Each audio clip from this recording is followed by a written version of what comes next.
कौन थे तेनालीराम? तेनालीराम तेनाली रमन का जन्म 16वीं सेंचुरी में भारत के आंध्र प्रदेश राज्य के गुंटूर जिले के गांव कर्लापाडू में हुआ था।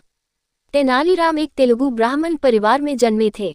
वह पेशे से कवि थे। वह तेलुगु साहित्य के महान ज्ञानी थे। अपने वाक चातुर्य के कारण वह काफी प्रख्यात थे और उन्हें विकट कवि के उपनाम से संबोधित किया जाता था। तेनालीराम के पिता गर्लापति रामया तेनाली गांव के रामलिंगेश्वरा स्वामी मंदिर के पुजारी हुआ करते थे। ये भी पढ़े तेनालीराम की 3 चतुराई भरी कहानियां।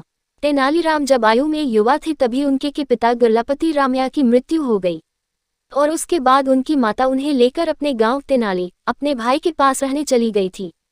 तेनालीराम शिव भक्त भी थे, इसलिए उन्हें तेनाली रामलिंगा के नाम से भी पुकारा जाता था। इतिहासकारों के मुताबिक कुछ समय के बाद उन्होंने वैष्णव धर्म अपना लिया था। तेनालीराम को पाठशाला का विधिवत अभ्यास नहीं प्राप्त हुआ था, पर उनकी सीखने की तीव्र इच्छा और ज्ञान के प्रति धुन के कारण उन्हें शिष्यवृत्ति प्राप्त हुई थी। परंतु उनके पूर्व शिव भक्त होने के कारण उन्हें वैष्णव अनुयायियों द्वारा एक शिष्य की तरह स्वीकारा नहीं गया था।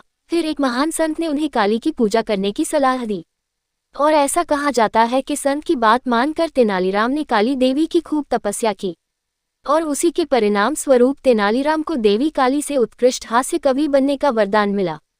तेनालीराम ने अपने आगे के जीवन में भागवत मेला मंडल के साथ जुड़ाव किया और एक दिन भागवत मेला मंडल महाराज कृष्णदेव राय के दरबार में अपना कार्यक्रम प्रदर्शित करने के लिए पहुंचा।